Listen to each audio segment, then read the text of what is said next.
Hi, I'm Dr. John Izzo. This summer I made a pledge to stop posting bad news on social media. And I want to tell you why I made that decision and why I think it's something that every one of us as leaders and people should consider. First, let me tell you why I made that decision.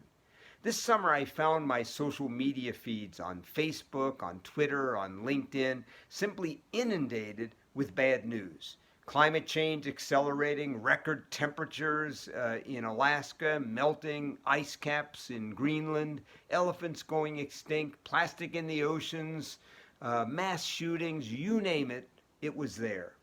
But what was really interesting to me was that the comments that people were making to these postings were almost as grim as the news itself.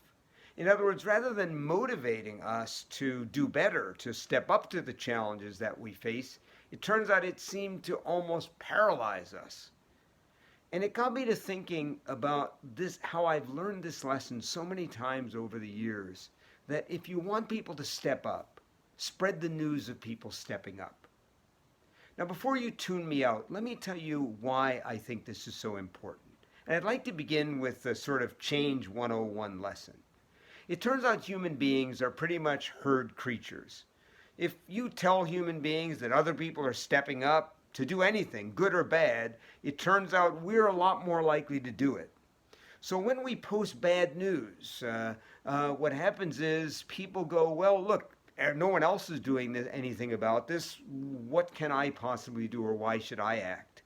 If, on the other hand, we tell the stories of how others are stepping up, either to a challenge in society or a challenge in our business, it turns out it's motivating. Let me give you a great example.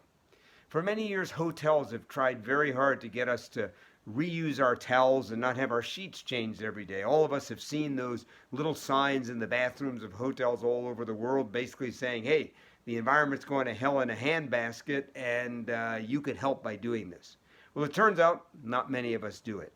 So some behavioral scientists did a fascinating study.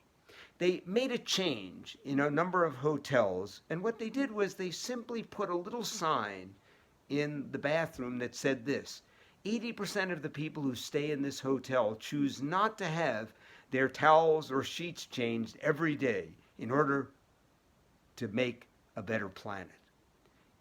It went up 20 to 25% on average simply from that little sign.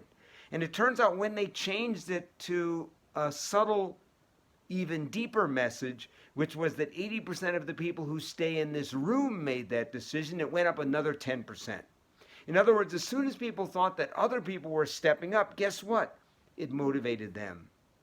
The second thing is that from a brain perspective, bad news, telling people that things are horrible, whether it's a leader telling a business that we're on a burning platform and we've got to change or die, or whether it's a social media feed telling us that the world's got 5 or 10 years to fix a problem, it turns out that it stimulates the least creative, most primitive part of the human brain, the part that puts us into fight or flee, the part that gives us a shot of adrenaline. But rather than motivating us, this tends to paralyze us. Because what happens is when we have big problems, we don't want to stimulate the most fearful part of people's brain.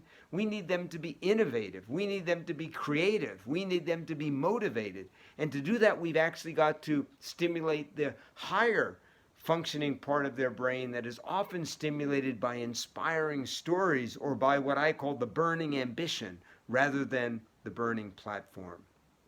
So before you tune me out completely, some of you are thinking, John, this sounds great, but isn't this the equivalent of putting your head in the sand? Didn't Jim Collins say in his wonderful book, Good to Great, that the first thing an organization or a society must do if they're going to change is to face the brutal facts?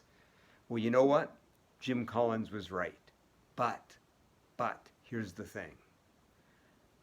Facing the brutal facts is not the same as rubbing our nose in it. Most of us now know that climate change is accelerating, that the oceans are drowning in plastic. Most of us know that violence has become too prevalent in our society. Almost everyone in your business knows, because you've probably told them 100 times, about the challenges that your business faces. So once people get the brutal facts, it's so much more important to tell them, here's what you can do.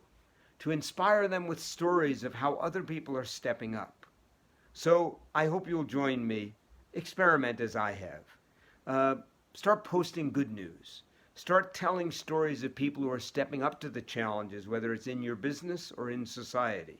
And you just might find that it's more motivating for them and more motivating for them. P.S. It doesn't mean we stop telling people the grim news, the brutal facts. You can say, you know what, the ocean is drowning in plastic, but let me tell you what this young boy is doing about it in this city and how each one of you can help. Boy, we sure are challenged in our market right now, but let me tell you what Joe in this sales division is doing to step up in spite of it. And boy, what a great lesson for all of us. I think you get the idea. So I pledge you won't be hearing bad news stories from me, but you're going to hear about how people are stepping up to do something about the challenges we face. I hope you'll join me.